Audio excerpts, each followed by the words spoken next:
ever opened up your journal to write down your goals and come up empty? Maybe you're finding yourself less and less motivated by crush it culture and more focused on, can I just get through today and have that be good enough? Goals used to feel kind of exciting, right? They used to work to a certain degree. Goals gave us structure. Goals gave us direction and a sense of control in a world that felt unstable and unpredictable.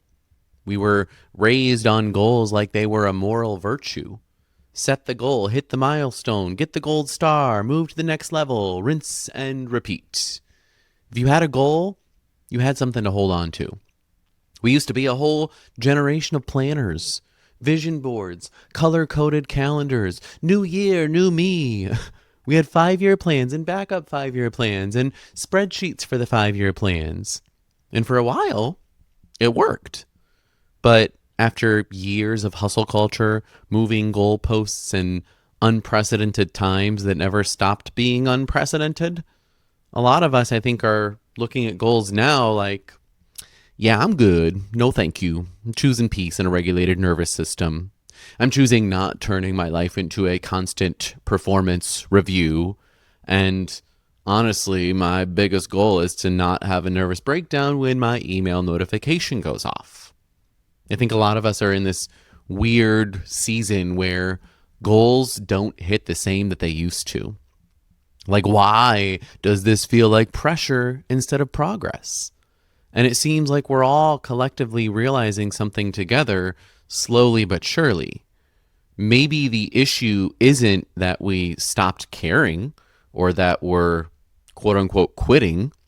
Maybe the issue is that we're finally paying attention to what it's costing us. And maybe the most millennial plot twist of all of this, what if some of the things we've been chasing were never even what we truly wanted? Okay, if that sounds like you, welcome. You're in the right place. And if you've been questioning yourself for that, I need you to hear me clearly. You are not lazy. Okay, you are not unmotivated. You're tired. And not just I need a nap tired. I mean the deep millennial fatigue of being alive during a never-ending group project of historical events where the rubric changes weekly and the grading is somehow still your fault. There's a reason why so many millennials have lost their connection to the traditional sense of goal setting. It's not a lack of ambition or because we're unmotivated. It's the burnout, the disappointment, and the deep inner knowing that something about this whole grind for your dreams narrative just doesn't hit like it used to. The world changed and so did we. So that's what we're talking about today on the Millennial Reset Podcast. What happens after the goal era? We're going to talk about why goals have started to feel so heavy for so many millennials and why choosing peace over pressure is not giving up. It's a nervous system recalibration. It's a values shift. It's an identity shift. And then we're going to start to build a new way forward because you still deserve direction.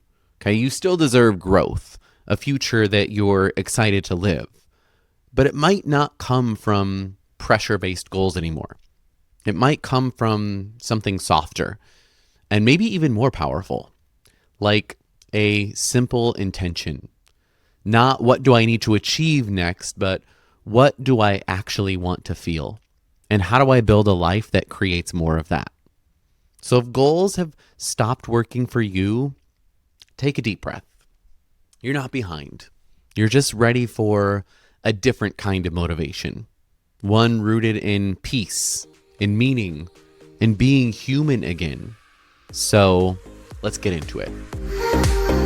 Welcome to the Millennial Reset, a soft landing for your messy middle. A space for our generation to do the real work of unlearning and rebuilding. For the ones choosing rest over rush, peace over pressure, and alignment over achievement. Because the comeback and the reset isn't about becoming someone better. It's about remembering who you were before the world told you who to be. I'm glad you're here. All right, so let's talk about why I think this is happening and why it's actually expected. Okay, not just from a cultural perspective, but also a brain based lens. Most of us grew up with a very specific playbook: do well in school, pick a path, work hard, climb the ladder, buy the house, hit the milestones, feel secure, feel proud, feel happy. So we became the kind of person who achieves. And it makes sense because goals gave us something emotionally: a sense of progress, a sense of control, a sense of being on track. Goals were basically our sense of hope in the form of a checklist. So, why did goals stop working? Because somewhere along the line, the promise broke. We did what we were told. We got the degrees. We hustled. We climbed. We adapted. And yet, the payoff didn't match the effort. Costs went up. Stability got shakier. Work got more demanding. The dream got more expensive. And the timeline we were promised started to feel like a prank. We were set up for disillusionment, raised on the myth that if we followed the rules, life would work out. Raised to believe in big dreams and linear timelines and you can be anything mantra that didn't account for economic collapse, global pandemics, climate anxiety, or late stage capitalism. And when you live through enough years of doing everything right without feeling the reward, your brain starts asking a pretty reasonable question: why am I still doing this? Because goals stop being motivating when they stop feeling meaningful. Goals started to feel like more pressure, more expectations, more performance, more not enough yet. And if your life already feels heavy, adding another goal can feel like strapping a backpack full of bricks onto an already tired nervous system. Okay, most of us have experienced what I would call chronic goal failure. Okay, not from lack of effort, but from external instability. So then when somebody comes around and says, set bigger goals, I think a lot of us millennials are like, I'm sorry, I'm currently setting the goal of not crying in the Target parking lot. So yes, having goals probably feels hard right now. And there are valid reasons for that, not just related to our shared experience, but also how our brains got wired from those shared experiences. So let's dive into that, the understanding part of this, so that you can see what's really happening and make sense of this all and feel a little bit less heavy maybe, okay? First thing to understand here is that goals feel irrelevant when we're constantly adapting to chaos, okay? Because goal setting requires the part of your brain that does future planning and executive function. And the side effects of chronic stress is that it pushes your brain towards survival mode. And survival mode don't care about your 5-year plan. It cares about threat detection. Okay, it cares about immediate problems. It cares about staying ready. You can't visualize a 5-year plan when your brain is still in survival mode. And if your brain doesn't feel safe, it will always prioritize the now over the next. And eventually we get to this point where I think so many of us are at today, where we stop even creating new goals because when the world feels unstable, the future stops feeling imaginable. Okay. The second thing here that's happening kind of on a brain-based level has to do with our dopamine tanks. Okay. Dopamine gets talked about a lot like it's the happy chemical, but it's not really happiness. Dopamine is more like your brain's motivation fuel. Okay, it's the chemical that helps you anticipate reward and take action and keep going. When it's full, you feel drive, you feel momentum, you can chase things. But when it's drained, everything feels like effort, even the things that you want to do. And with what millennials have experienced over the past, 20 to 30 years, our brain learned something: that effort doesn't reliably lead to reward. Effort stops feeling rewarding. And when that happens, that dopamine drip doesn't happen like it normally would. Okay, you add to the fact that modern day life constantly drains dopamine in sneaky ways, like endless notifications or doom scrolling or, always being on with no true recovery period. And it's like we're running 47 apps in the background of your brain. So by the time that you try to sit down and set goals, your nervous system is tired and your dopamine system is like, best I can do is a vague sense of dread and an iced coffee because your brain is chemically overtaxed. When dopamine is healthy, the future feels worth moving towards. When it's depleted, the future feels heavy and foggy or even pointless. So if you've been feeling like you don't have that spark anymore, like your dopamine is running on fumes, that's not you. That's a system that's been running too hot for too long without realizing the rewards from your efforts. And it's 100% expected. Okay, and the last thing I think that is super duper important to understand is normalizing this, is that a lot of us got programmed into this toxic productivity trap where we learned if I'm not achieving, I'm falling behind. If I'm not producing, I'm not worthy. And if I'm not busy, I'm not safe. So goals stopped being inspiring. They started feeling like pressure, like another performance review, another standard to meet. And after years of that, your brain starts associating goals with stress, not possibility. So of course you start wanting something else, something lighter, something that doesn't come with KPIs or deadlines or the constant feeling of being evaluated. And that's why I think so many millennials are craving creativity right now, whether that's our granny hobbies or creating something with your hands or just coloring in your adult coloring book. Because creativity is one of the few places left where you can feel freedom, play, presence, aliveness, and a sense of agency. Creativity is the opposite of hustle energy. Hustle says, prove it. Creativity says, express it. Hustle says, what's the outcome? Creativity says, what's the experience? It's a way to prove to ourselves that we can create things for ourselves that aren't dictated by pressure and someone else's goals.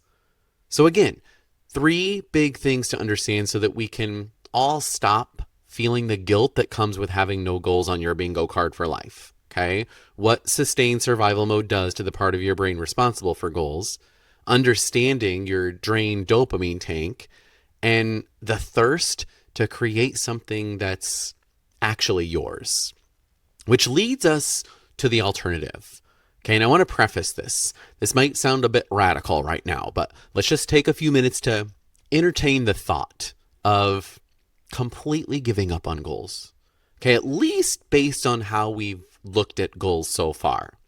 Surrendering outdated dreams that were never truly yours to begin with, and carving a new path forward that starts with grieving what didn't become, but also makes room for something fresh.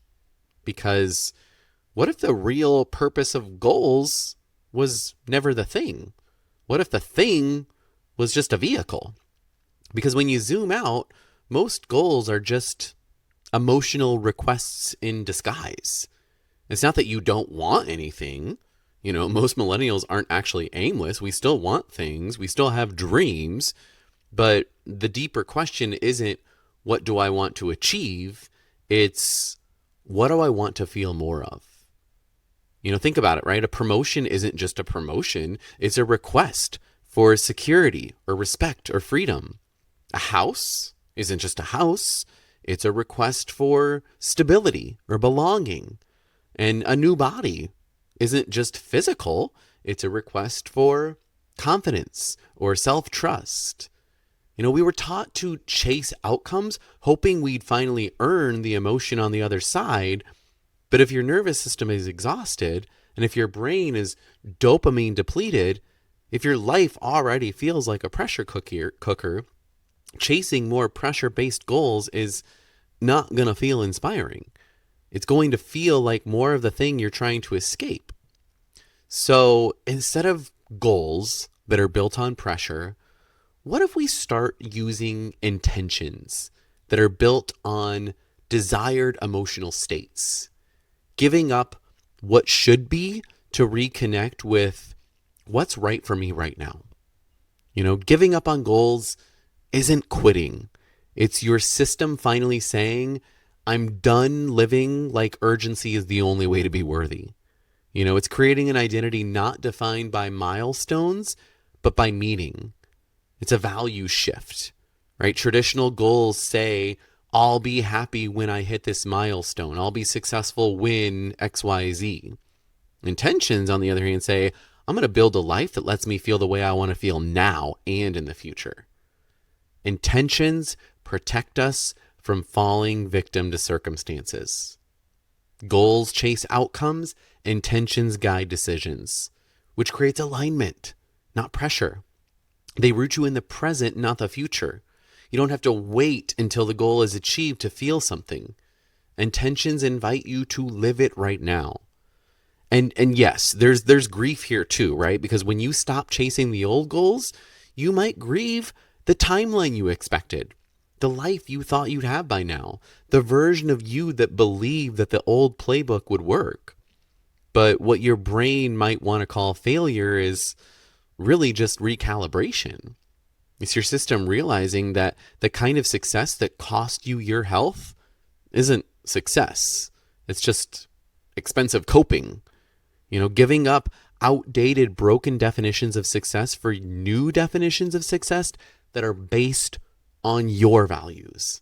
And ultimately, giving up on external outcomes to make room for internal intentions, where you stop waiting on something outside to change and you stop striving and just start living and feel more like a human being instead of a human doing. You're no longer chasing success on someone else's timeline. Instead, you're aligning with what feels meaningful and sustainable and joyful. Peace, freedom, creativity, joy. These aren't achievements, they're directions. Okay, so let's talk about the how. And you know me, right? We're all about simplicity here, not complicated, not a 90-minute journaling assignment, just 3 questions that will change how you aim your energy. Okay, first is the feeling first question. Okay, so before you decide the next goal, ask, what is the feeling I'm actually trying to create? And it's okay to start with the thing, but just keep asking yourself why until you get down to the feeling. Okay, and just pick 1 to 2 feelings here, not 10. Keep it simple. Is it peace, freedom, stability, aliveness, connection, confidence, ease, self-trust? And then I want you to ask the follow-up. Is my current path designed to create that feeling or to delay it? Because a lot of us are living like peace is something we earn later. But if peace is the intention, you can start practicing it now in small ways. Not through waiting for financial security, but by small, intentional actions and choices that you can create even when the world feels like it's on fire. That's how you stop outsourcing your emotions to a future version of your life. And then the second part of this practice is what I call the energy investment filter. Okay, so once you have that intention, ask yourself, where is my energy going? And is it paying me back?